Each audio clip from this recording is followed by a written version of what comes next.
Horseman as well. Like the characters never really reach a place of like their arc is finished. They're good. Obviously, the show ends, but like they it doesn't really end on a happy note for any of them. Like his life just keeps going on, and that was something I kind of wanted to have as what I took away from that experience. At least one of the things. Yeah, it's kind of a weird concept, but no, I mean.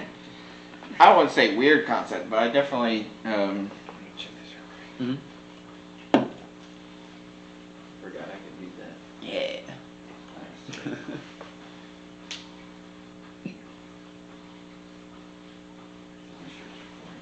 You're watching Radio and RaNdOmNeSs. Yeah, Keep watching.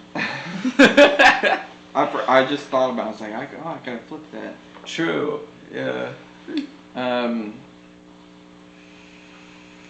Yeah, I'm trying to think of another line. There's a lot of them in there. So you said you get your beats and stuff from YouTube? Yeah. I found a few specific producers that I just really love. Their their approach to music, like I find that it's really easy to just open up FL Studio, put your drums in, your melodies, and like make that just make a little head bop, but not a lot of like, especially like type beat producers on YouTube, they won't do anything to make it special. So I found a few that really not only have whatever it is for any given song that'll make it sound special, but also to really capture the atmosphere I was going for. Like I wanted to make kind of the whole thing like a more or less like a hazy psychedelic, just a fucking trench that the listener kind of has to tunnel through throughout the album until they make it to the big open, the bright parts. Like basically, I wanted to have any producers, any production on the album make it sound like there's just a long process of finding beauty in that darkness, and so I was fortunate enough to find a few of the producers on YouTube that like really knew how to do that, and they ended up being on the album for the most part. Do you typically know what you're kind of listening for when you're searching? Do you already have kind of the song in mind and you know what you're listening for, or yes, you hear the beat and you have kind of what you're gonna write to it? No, I know what I'm looking for each song, but it's never concrete. Like even if I buy a lease for some song, I could be like, you know what, it needs to be on this other beat, so I'll just keep that lease for this beat for something else, and then I'll go and buy another one. There's I know like certain qualities I'm looking for specific songs. That's pretty much. So that's where you're crediting them on Florida Man. You credit them in there. Yes. That is more like, are you talking about like in the title? Yeah, I started noticing that. Right. That's more of a legal thing because at the time, I hadn't bought any of the beats or the leases for them. So I basically what they I'm pretty sure like they even said it in every description of all the beats I used, but even if they didn't, it's kind of like I don't want to say code of conduct because it's like kind of implied. Or... Yeah, it's the unspoken code among like artists and producers just trying to make money. If you're using a beat for free, it's it's non-profit, and you should etiquette. That's what I'm saying. Yeah, like etiquette. You should credit your producers in those titles, because if you're not gonna buy the beat from them, then you should like give them promotion or whatever, right? However you want to label it. So there's that, and they're all still credited on the album. It's more just like in the metadata, like where like on DistroKid, it's like songwriters, and then like on all the leases for the songs, for the beats, they have their real name, and like that's what you would credit them as, in the songwriter section. Have you gotten to know any of them just through? I have, yeah. Their stuff often. Yeah, I've just like hopped in the DMs, just yeah, basically like most of the time when I had done that, it was because it hadn't been working. Like if I bought a lease, I didn't get like the copy of like the document for the lease, or I didn't get the wave version of the album or of the track or the stems or whatever, and like I'm that happened. For like a few of the beats at one point, I messaged all the producers I was buying from in that moment. I think all of them, like, they were like, oh, okay, bet, what's your email? Like, they trusted me, like, for, I was like, okay, you've never met me, that's crazy that you're gonna trust me with this. Like, that's like $100 worth of shit you'd be giving away. I mean, I know, you can trust me, I know I'm not lying, but you don't know that, right. What the fuck? But, yeah, no, so I did get a chance to talk to a few of them, and then, from there, conversations spurred off. I started talking to this guy, Wolf Stealth, cool guy. There's Stoic Beats. He's been fucking wilding forever. Like, I've been a fan of his for a really long time. I'm not sure. I don't think I used any of his beats on Florida Man, but I used a couple on this album for like Runaway in Real Life. There was one guy who has more beats than anybody on this album. He goes by Noir. I've never been able to contact him. Like, he's a mystery to me. Yeah, yeah, dude, and like it's a lot of his videos are like in the description, like if you need a custom, contact me at this email. And I have several times I've DM'd him on Instagram, never a response. This man is just like, he's not there. He's a ghost. That's crazy. It is wild. There's this one video, like it's his only video on Instagram, but it's like this weird like Blade Runner-ish.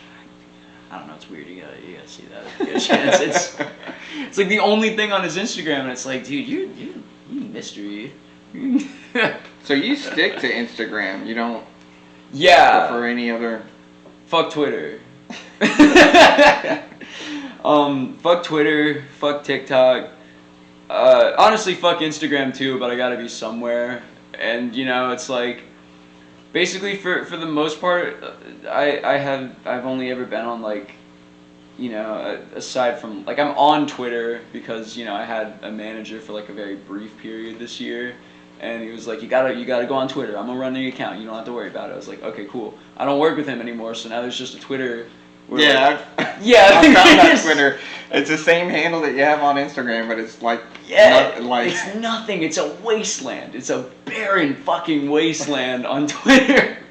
I just don't. I don't care about Twitter. I don't care about any. Like honestly,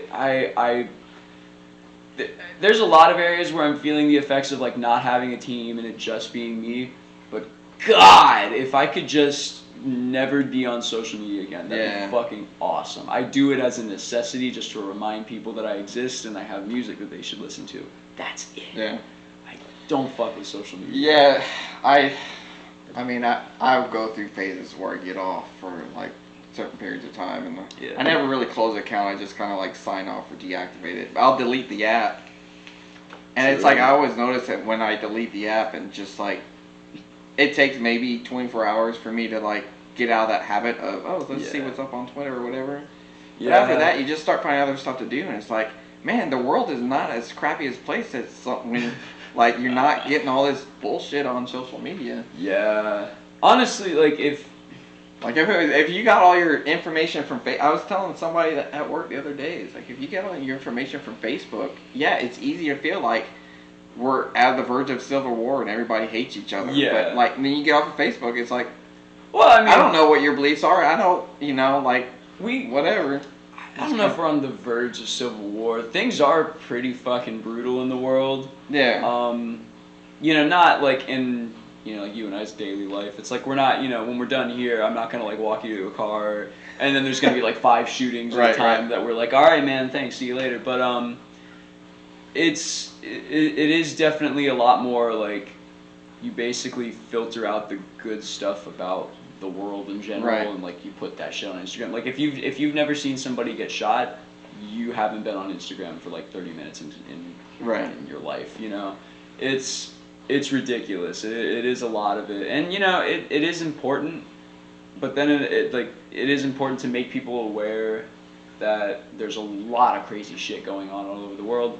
But then at a certain point, it kind of like there will be cases where it kind of starts looking like tragedy porn. Mm-hmm. It's a really gross way to put it, but that's like the term I've heard more than anything. But yeah, it starts seeming like people will go like leave a like on this and share and follow this account if you're against the Israeli occupation of Palestine, and it's like, all right, but I mean I get that, you know, it'll be more widespread, but like this seems more for personal gain at a certain point. Like you tell me to follow your account and we retweet. Come on. Yeah. Yeah, it's like come on, man. Like you're using the Israel-Palestine conflict for fucking clout. Right. That's weird.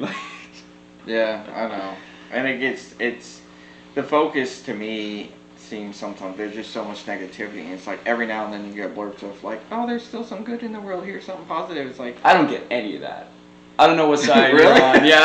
Like I never. Maybe it's just because all of my friends are just really negative. I don't know, but like nobody wants to talk about like Keanu Reeves having lunch with a homeless man. Let's just more Keanu. Like if you're gonna. Right. If I'm gonna constantly see all the horrible parts of the world, I would like to see like once a week just Keanu Reeves doing something wholesome, because he does a lot of wholesome shit. I would love to just. Well, you gotta retweet and follow him for that. Like, fuck, I do. Yeah. I don't follow Keanu on anything. I don't think it's not even like. I don't even know if he's on there. He seems as one of those people that like, man, fuck social media. I don't need it. I would hope so. I think he I don't know if he really needs to, like, maybe he's got like a marketing team running his, but like, yeah, I'd love to hang out with that guy. It definitely seems like I'm the same way with you. Like I'll go through phases where I get off, and then eventually I'll get back on, just because for whatever reason, whether it's to get in contact with someone I still in contact with on social media but not on my cell phone or something. It's I lost your number or whatever. It's like then I get back on, and then once I'm on, it's like, oh, crap, well, here I go again. I'm back on social media. Yeah. It's like it's almost like this horrible necessity nowadays to be on some sort of social network site. It is. I stopped at like Twitter and Instagram. That's it. Like I'm not on Facebook anymore, and I refuse to do anything. Anything that comes after that. I'm not gonna do TikTok. I forgot about Facebook. I never did Snapchat. It's like I don't like. Yeah. I got off at Facebook, and I'm stopping at Instagram. That's it. Like, I'll do Instagram and Twitter. Yeah. Dude, that's it. I remember, like, you know when Instagram had that update, and, like, where you used to, like, it used to be the button where you click on for, like, see, like, your likes and all that shit, like, who liked your shit, all the notifications. Like, you would always click that to get, like, this little instant rush of dopamine, like, using the Instagram comments to kind of like crowdsource my self-esteem, That's a Kanye line. It's a St. Pablo. Okay, but it's a good line, man. I fucking love that song. Anyway, so it used to be the button you click for the instant dopamine hit, and now when you got to click on something different, and now when you click that, it's like the marketplace where they get you to buy shit, and like if that isn't peak predatory capitalism, like that's like. They knew what they were doing. They built that up for years to be like, this is where your thumb goes if you want to feel like you matter, and then now it's suddenly buy. And it's like, holy shit, dude, that is some dystopian, like, that's some dystopian capitalist marketing right there. Like, that's ridiculous. So like that annoyed me enough to like, I was like, I'm never going on Twitter again. And like in 4 days, I'm like, oh, dude, but what if people don't listen to my music? And I immediately open Instagram up, and I'm like, here's some songs you may have missed, and it's just it's the brutal reality of it. So what is the reason behind your handle? Oh, fuck Max Nunn.